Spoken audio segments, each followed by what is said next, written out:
This is Outnumbered. I'm Sandra Smith, and here today, Harris Faulkner. Co-host of After the Bell, Melissa Francis is here. Democratic strategist Julie Roginski, and today's hashtag One Lucky Guy, Fox News senior judicial analyst Judge Andrew Napolitano is here, and he is outnumbered and always prepared. And loving being outnumbered. Yeah. I mean, you've read more about the email documentation with the Hillary Clinton email server scandal than maybe some of the attorneys attached to the case. That's true. I did spend a chunk of Labor Day weekend. I don't want you to think I don't have a social life. You have no social life if you're about to say what I think you're about to say. About a day and a half reading everything that the FBI released on Friday. So when you want to get into it, ready. Good stuff. We got to hang out on weekends because that's sad. That's not right. Now I want to know what Julie did over the weekend. It was definitely much more fun than that. Outnumbered overtime, right? All right, let's get started with Labor Day in the rear-view mirror, the final push to Election Day, as we are seeing Hillary Clinton's big lead in a key poll disappear. A new CNN poll showing Donald Trump leading Hillary Clinton 45 to 43% in a four-way race among likely voters, though the Republicans' lead is within the poll's margin of error. Clinton held an 8-point lead, we'll remind you, among registered voters in the same poll just 1 month ago. All this as the candidates are crisscrossing key battleground states today, and Hillary Clinton ramping up her attacks on the Republican nominee, focusing more on Trump's temperament and readiness to be president than on her own proposals. Listen. He managed to turn his trip to Mexico into an embarrassing international incident. He even got into a Twitter war with the president of Mexico. He, furthermore, has praised Putin. He seems to have this bizarre attraction to dictators. He can try to distract with divisive, dangerous rhetoric.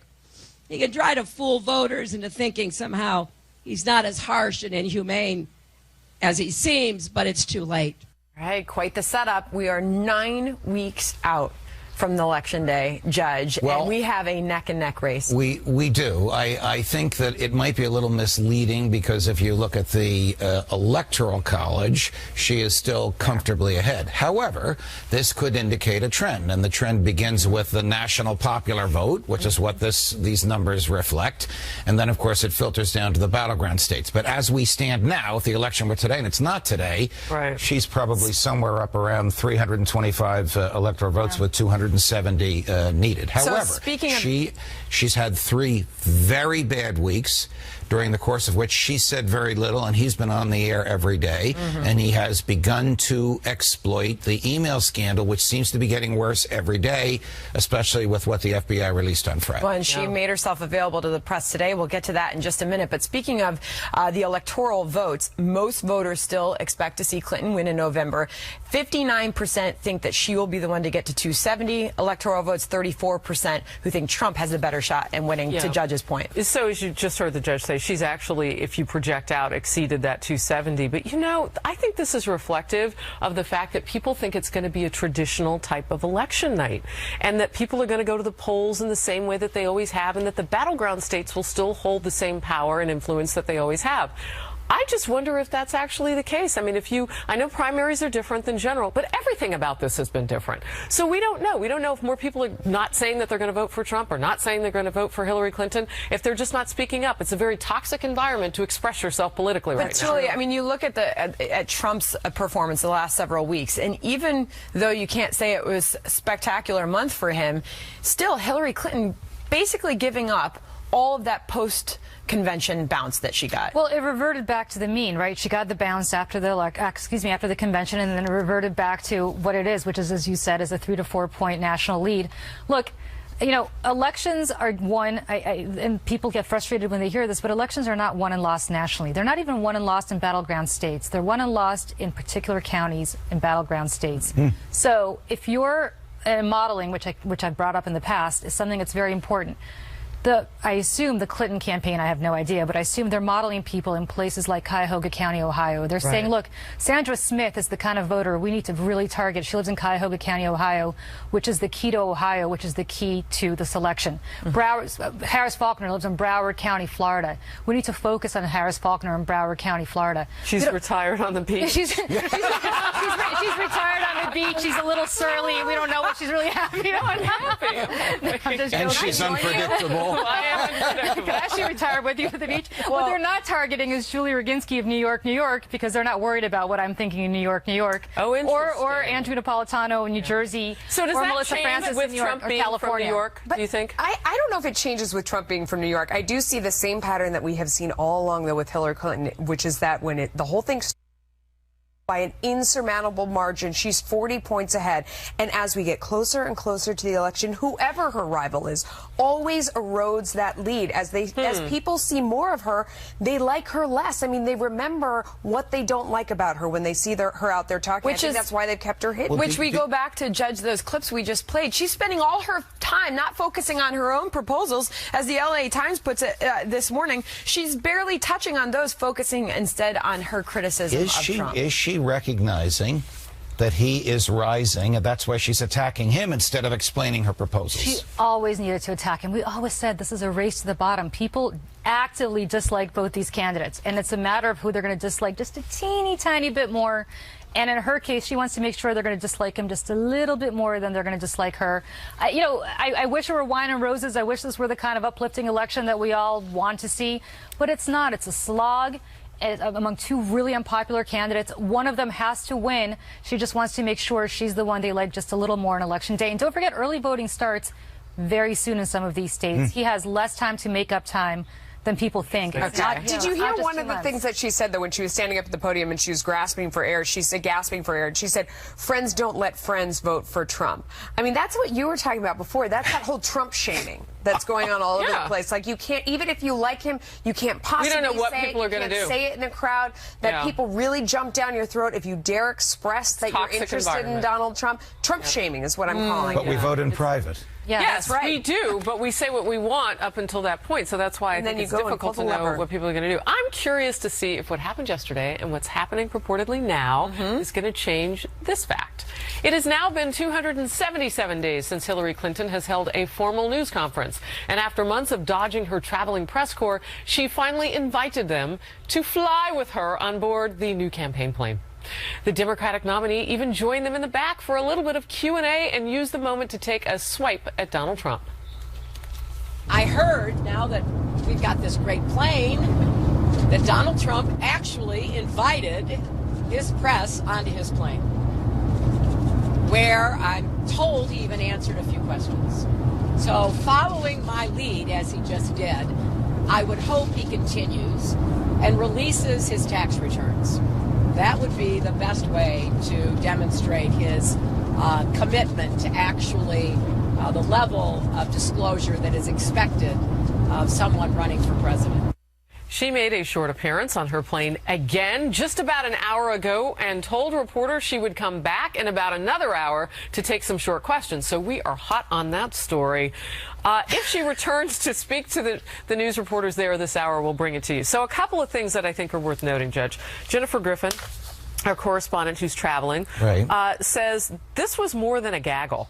I would call this a, quote, wide-ranging press availability that she gave yesterday. It was more than a gaggle. There were questions from most of the major news organizations, more than a dozen or so. She had her coughing fit. She did what she did. She came back. She took about 8 more questions. Your thoughts?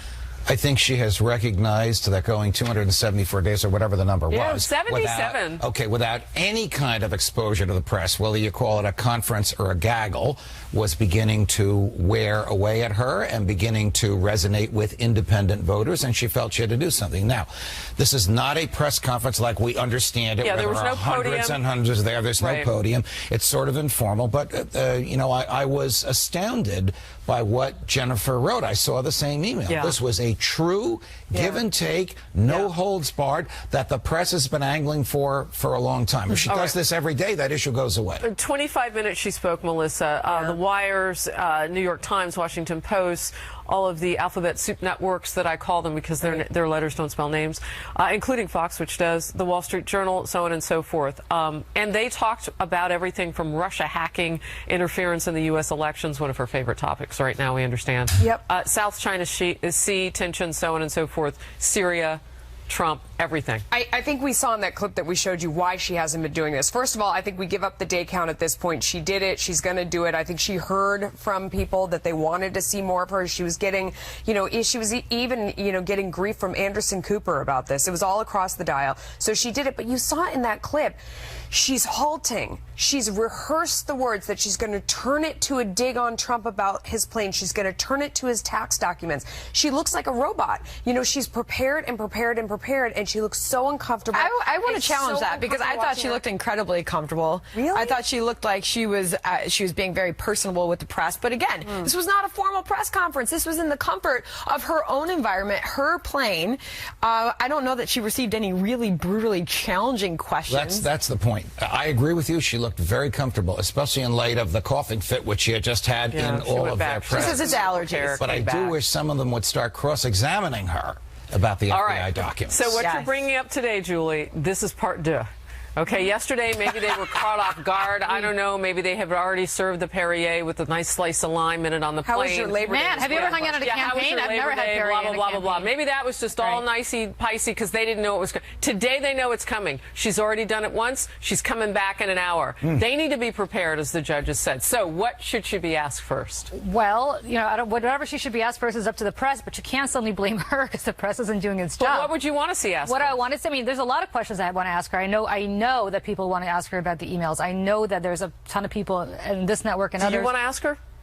I frankly know everything I think I need to know about the emails, and I haven't gotten any good answers, but she's not going to provide any good answers, right? Wow. She's going to lawyer this thing to death, so as far as I'm concerned, no. But whatever she's going to talk about, whatever she's going to ask, she's going to, I assume, answer. But to Melissa's point about her being rehearsed, I don't call it, she is rehearsed. All candidates are rehearsed. I call it disciplined. And it's something that Donald Trump can use a little bit of because that's the key to staying on message in a campaign. And if Donald Trump did what we talk about here every day, which is go after the economy, go after her in emails, go after her and whatever. And he has been. And whatever polls well. But no, but then he's also going after Jeff Flake, the Republican of Arizona state, where he's competitive. He's going after Mika Brzezinski over at MSNBC. He's going after things that have no effect or bearing on this campaign. That's the kind of discipline he needs. Whether it's rehearsed or not rehearsed, it's discipline, and I think that's key.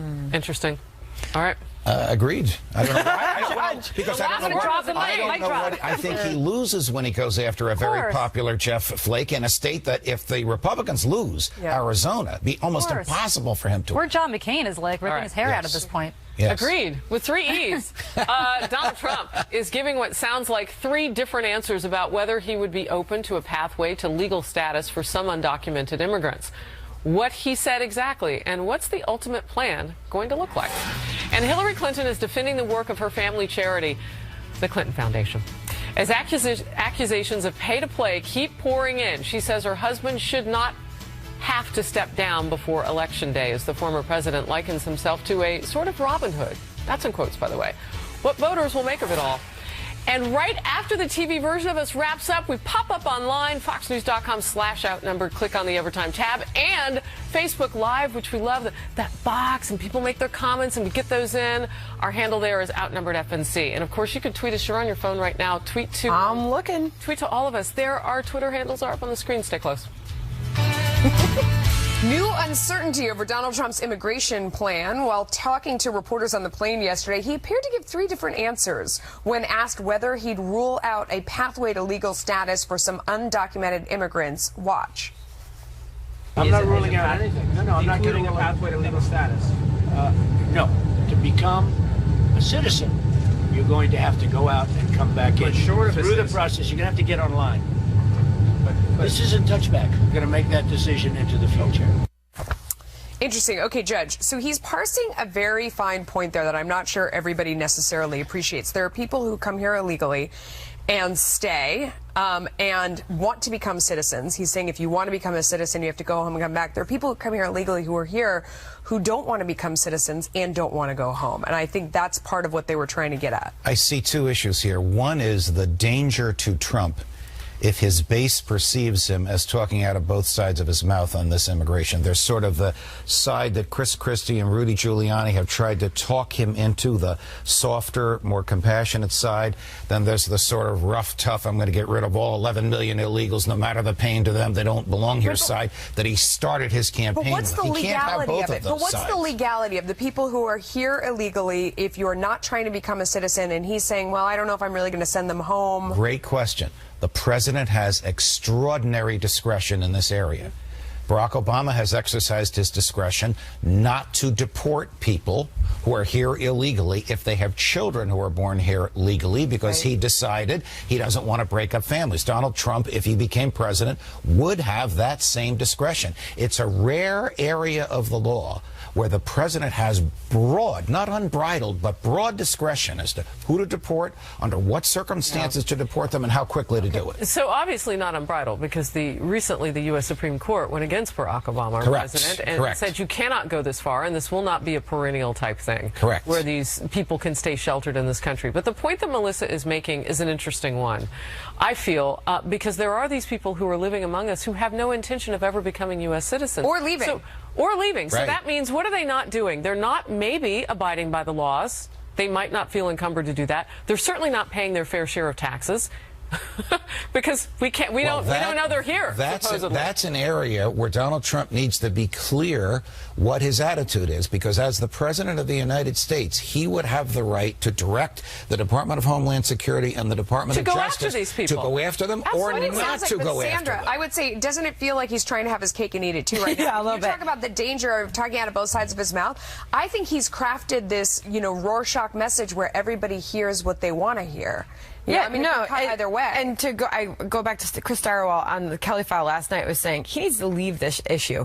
He played to his base as he came out of the gate announcing his campaign, and now this wavering is not going to help.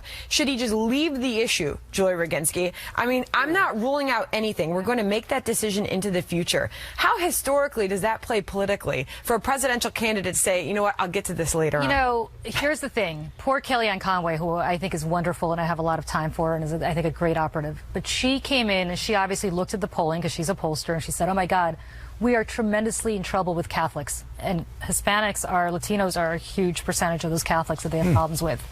She then obviously, well, I wouldn't say obviously, but I suspect said we need to ameliorate the situation somehow. But you've made your bed. Yes. And get off the subject. Get off it and move on to things that people care about, like the economy, like national security. But that's not what we're hearing from him.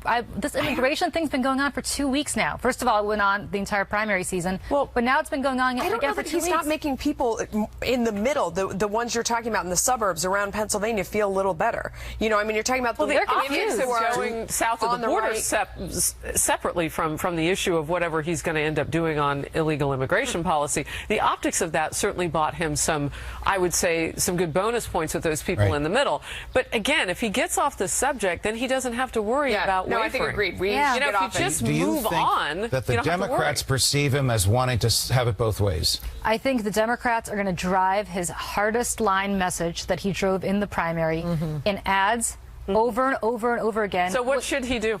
He should get off the subject. Move on. Move on. Just like us. All right. Around the world, at least that's how it appears to many. President Obama not getting the same red carpet welcome other heads of state get in China.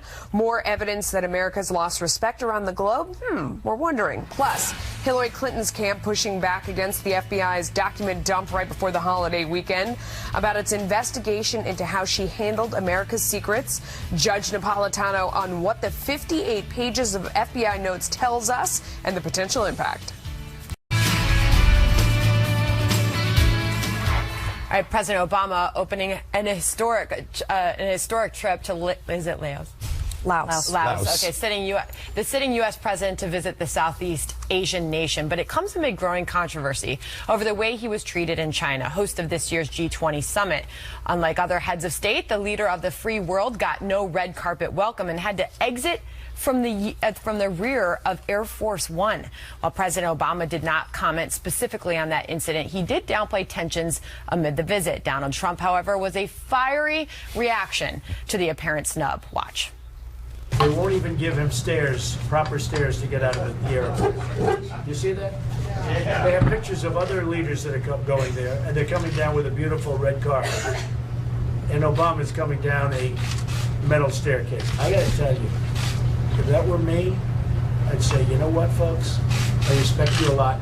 Let's close the doors. Let's get out of here. It's a sign of such disrespect. The Clinton campaign quickly seizing on Trump's response, suggesting it shows he's not fit to hold the Oval Office. Tweeting, quote, temperament update. Trump would leave G20 meeting because the staircase offended him, and he was wrong about the staircase. Meantime, President Obama also forced to cancel his meeting in Laos with the president of the Philippines after that leader insulted Mr. Obama, calling him, quote, a son of a whore. He now says he regrets those comments. This was unbelievable, Judge. When I saw this happening over the weekend, I thought, this is big. I thought that the incident at the airport was a failure of either security or of communication amongst subordinates. Calculated insult. Well, that's the argument that Trump is trying to make, and quite frankly, the president handled it beautifully. It didn't bother him. It rolled. It's difficult for me to defend the president, but I will do so here. It rolled off his back, and he realized that whatever interactions are going to occur at G20, which weren't very profound this time around, were more important than the staircase that he used to get down. And I also don't blame him for not going to the Philippines, because that was very, canceled the meeting. Very personal, uncalled for, and not justified by I know you were watching this closely, Harris. What did you make of it? Well, you know, I mean, whenever you have a sitting president go someplace, I always wonder, there's always some sort of ops on the ground, somebody, not ops like military, but just operations planning, advanced planning. Wouldn't they have known before they set that plane down that this might be in the works? And I'm wondering if it was rather bold of the president to say, no, we're going to give him the benefit of the doubt and set the plane down, or did he have no idea? I mean, we don't know the answer to that, but I do think it's interesting. Yeah, if this guy on the tarmac did it on his own, or if this was part of government policy to insult the United States. They knew what was coming. You know, when they came up, they knew that there was a problem. They were talking back and forth about it, and we've seen video of an argument that went on the ground. I think that the other, when we're talking about with President Duterte, I think is how you say his name. Rodrigo Duterte. Thank you.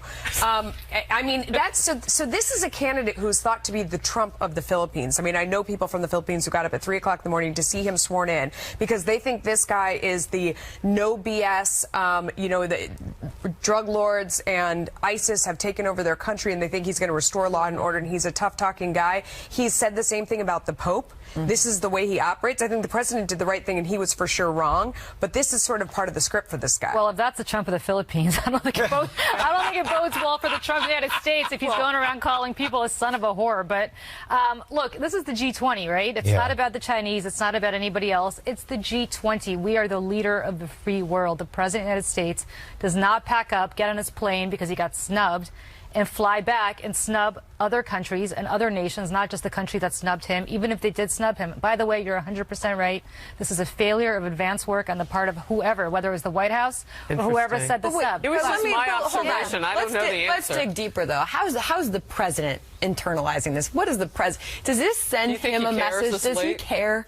I think he cares because this is an opportunity for him to rise above all of it, which he did in a very classy way. One thing I would say about Duterte, because, you know, I mean, they can say he's the Trump of that part of the world, but in fact, people say that there are killing fields from the war on crime that he has waged. Nearly 2,000 people disappearing, being slaughtered. Yes. So this is a dictator, if you will, in a part of the world where more than half the country hates him. And have those stories. So, I mean, I know people will label just based on his style, but I would just want to inject those facts. I think that country has gone through a lot of changes, and they're really struggling right now, and they've been overridden by crime, and that's what created the opening for someone like this. All right, Hillary Clinton is responding days after the FBI released documents summarizing its interview with her about her private email server. Here it is. I went into the State Department understanding classification. I'd been on the Senate Armed Services Committee for years before I was Secretary of State. I take classification seriously. The fact I couldn't remember certain meetings, whether or not they had occurred, doesn't in any way affect the commitment that I had and still have to the treatment of classified material. So let's talk about those documents. FBI documents released just before the holiday weekend revealing agents reported 39 times that she was unable to recall certain things. She also appeared to blame her aides for sending her classified emails. And she claimed not to know what the C or confidential marking on some of the messages meant. Okay, so I'm confused. She said none of the messages were marked, yet there was a marking on some of them, but she wasn't sure what the message was. How in the world did she take that form that she was given, read through it and sign it, put her name on it and say, I fully understand my responsibility to handle classified documents, and not get indicted? The form of which you speak followed a 2.5-hour tutorial given to her on day one as Secretary of State by 2 FBI agents, in which they went through line by line the obligation of the Secretary of State to recognize state secrets, confidential, secret, or top secret. Those Basic are the 3 stuff. marking, when she sees them, whether they're stamped with that marking or not. At the end of that tutorial, she signs this very, very detailed pledge. Yes. Promising and swearing that she understands her obligation is to recognize these secrets. That obligation was violated hundreds of times. The statement we just showed that she said on the plane is 180 degrees from what the FBI says she told her. So the big overarching question is, and I said, how did she not get indicted? Is any of this a legal problem for her? Or is it just bad judgment? This is a legal problem for her if Donald Trump becomes president and decides he wants to seek, his attorney general decides he wants to seek an indictment. Is there enough evidence to indict? Yes.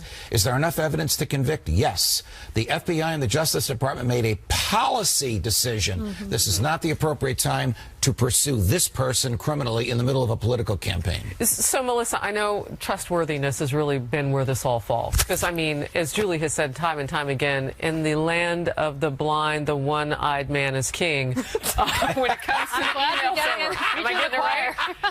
But come on. What else would C stand for as a marking? I mean, we all know. She said it was like ABC. She thought it was like the 3rd item on the list was her excuse. I mean, she said she had 1 device. It turns out she had 13. The best part of the story was where somebody on her staff took a laptop that they had downloaded the emails that they were supposed to hand over to the FBI, and they stuck it in an envelope and handed it to the postman, and it got lost in the mail on the way to the FBI. This was part of the story, too, which is either really stupid or a lie. But either way, I think that there's no chance she's ever punished for any of this, but I do think she's getting punished in the polls. And this is what we saw when the whole email thing was going on in Washington originally, even though James Comey came out and cleared her, that at the end of that week, her numbers went down, and that's what we're seeing Well, again. still, Julie's going to probably tell us that there's no there, and that this is white noise. But hold on, I want to give you a chance to respond to that. But looking at what you have covered this from day one, Judge. Are you critical of the FBI's performance here? Yes, I'm very critical of the FBI. They didn't summon a grand jury. They didn't seek or serve subpoenas. They didn't seek or serve search warrants. And now I'm critical of the FBI for being unfair to Hillary Clinton. After deciding she's in the clear, however ill-advised that decision was in my view, they decide selectively to reduce evidence against her. That's a violation of DOJ regulations. If there had been a grand jury, selectively releasing the information that went to the grand jury is itself a crime. We talked about that earlier. I agree with you. I actually don't think there's no there. I think that if I were in her shoes, I would hire Judge Napolitano, and he would tell me exactly how to parse this in ways that make me look. What an odd combination that would be. We'd have so much fun. I'm always like willing to commit a crime just to get to spend some time with you. Wow, let's clip that and make that go viral. Let's not clip that. That was a joke in case everybody goes crazy. But just because I want to hang out with you some more. But look, she's a lawyer, and this was obviously lawyer to death. And her response on this issue, that's why I said earlier, you can keep asking her about this stuff. You're not going to get a different answer. It's going to be lawyer to death. I want to get this in. The FBI played a trick on her. They took an innocuous document, stamped it secret. She didn't see them stamp it, handed it to her and said, do you remember this? She said, no, I don't remember it. But looking at it, there's nothing secret in there. What's the trick? It showed her ability to read the page and make a determination as to whether or not it is secret, rather than just rely on the stamp. Oh, wow. Didn't go anywhere. It's more evidence of guilt. It's more evidence of a failure to take care of state secrets. Didn't go anywhere. You didn't spend Labor Day looking Well, at I read it, but I needed the judge to explain it to me, apparently. But, Julie, you bring up a good point, and it's one of the reasons why I think people say that they don't trust her at times, because they know that her answers feel like they've been look, and I say kind this of as, and I massaged or say this lawyered or whatever it as is. a Democrat, but the Clintons are masters of this. It's the definition of is. Everything is lawyered to death, and they are lawyers, and they're lawyers, and she's a very good lawyer. And now we have to go. Yep. All right, Hillary Clinton, meanwhile, defending the Clinton Foundation and Bill Clinton's role in the charity as pay-to-play accusations continue to mount and rock her campaign. The former president laughed off the allegations and likened himself to Robin Hood. Will voters buy it? Hillary Clinton defending the Clinton Foundation, the family charity causing controversy during the campaign, with some accusing the Clintons of a pay-to-play scandal during her time as Secretary of State. Do you feel that you contributed to the perception that there were these blurred lines between the State Department and the Clinton Foundation by having several employees who seem to go back and forth between the two? No, I don't, Nancy. Look, everything I did at the State Department, I did in furtherance of America's interests and our security. The State Department has said there's absolutely no evidence of any kind of external influence. There have been calls for Bill Clinton to step down as his wife runs for president, but Hillary Clinton responding, quote, "I don't think there are conflicts of interest. I know that that's what has been alleged and never proven, but nevertheless, I take it seriously. I'm very proud of the work that the Clinton Foundation has done. He started this great work. If I am so fortunate enough to be elected, he will not be involved, and I think that is appropriate." Former president called the attacks funny and went on to say this. "Oh, they even went after my foundation last week. Now, that was really funny to me. Somebody asked me what I thought about it. I said, well, here's what I did. I was sort of Robin Hood, except I didn't rob anybody. I just asked people with money to give it to people who didn't have money."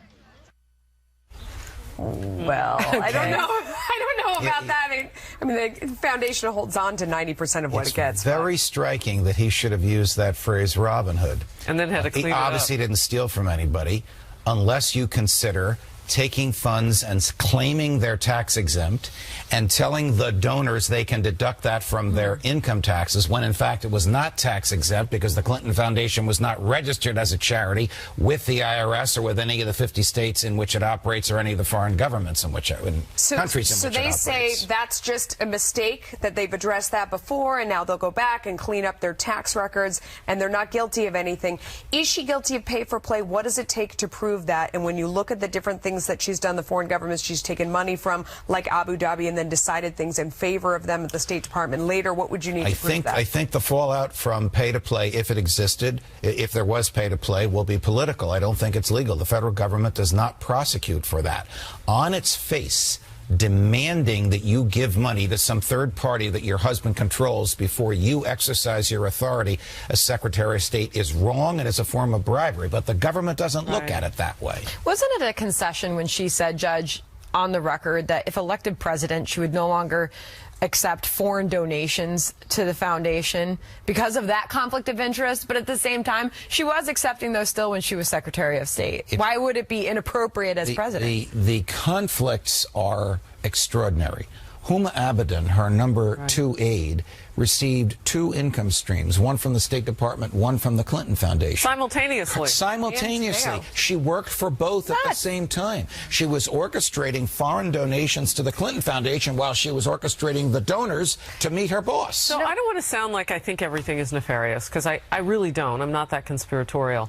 But I do question this notion that the timing of what's going on with Huma Abedin and the fact that Hillary Clinton now is throwing some of the names of her aides under the bus, if you will, reportedly through this latest document release. So I'm just curious about how the aides might be exposed at all. Doesn't the buck stop with her no matter what, or are they vulnerable? You know, if the FBI was going to indict her or pursue her criminally, they probably would have indicted the aides, which would have induced them to cough up what they knew in return for a plea agreement. But by indicting no one is harmed here legally. Are they upset that she appears to be throwing them under the bus? They're probably part of the plan for her to say that, because they want her to get elected president so they could be her aides in the White House. Let me ask our political operative about how she's playing this, because when she talks about, okay, well, you know, we're going to shut it down, or we'll take Bill Clinton out of it after the election if I'm elected, but will leave Chelsea in charge. She said before, when she was going to the State Department, that they wouldn't accept donations and signed a document that they then violated later.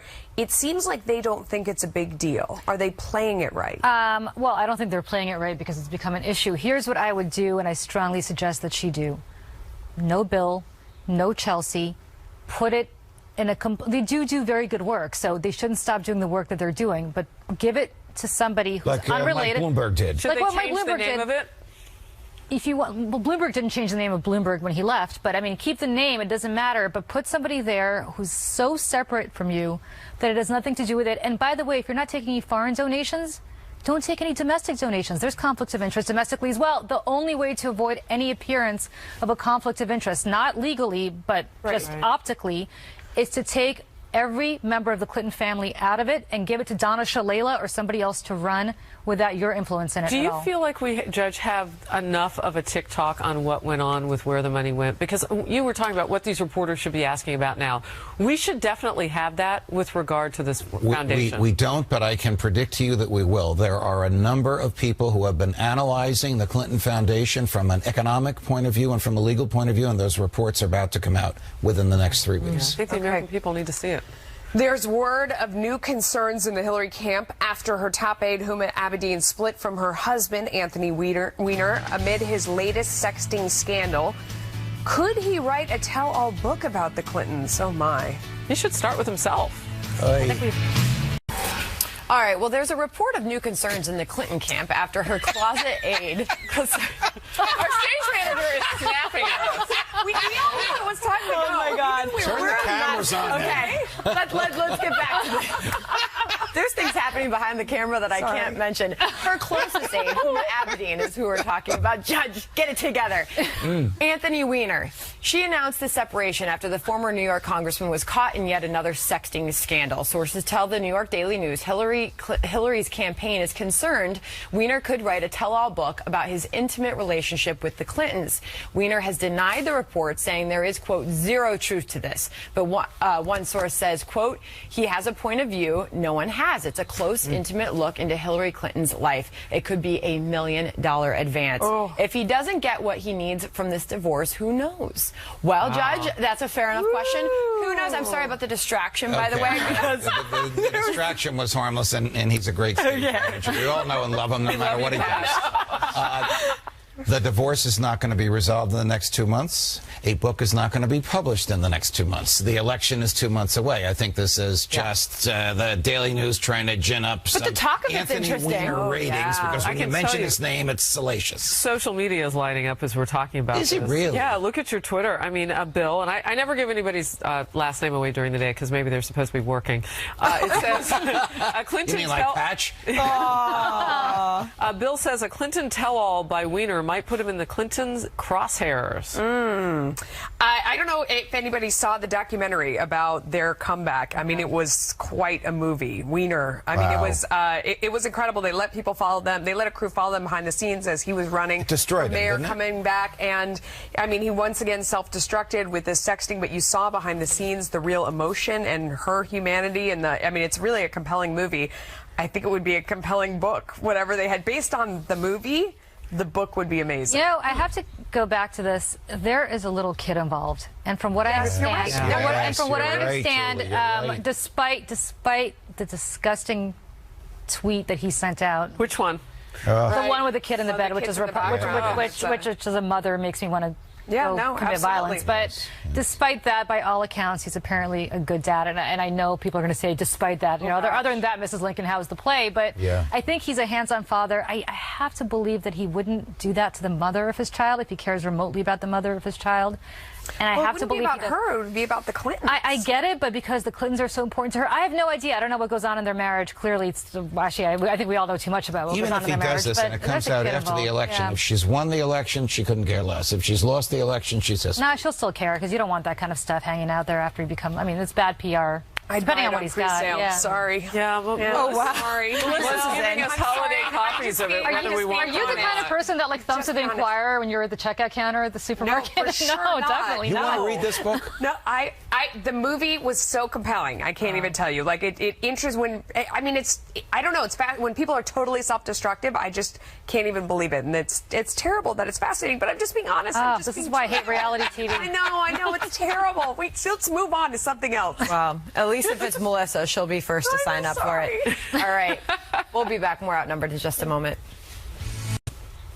All right, when you need a judge in your life, you go to this man. And sometimes we do. I mean, making sense of all the things that have happened, mainly on Fridays, those document drops and pleasure email to be scandal. here. Thanks Great for to have having you. me You're on going the to show. stick with us for Outnumbered Overtime. Yep. OG, baby. We're going to get to the real juicy stuff. Facebook Live, Outnumbered FNC is our handle there, and foxnews.com/outnumbered. Click on the Overtime tab, and you'll see us pop up there with a live chat as well. Great to have you. Right now, happening now.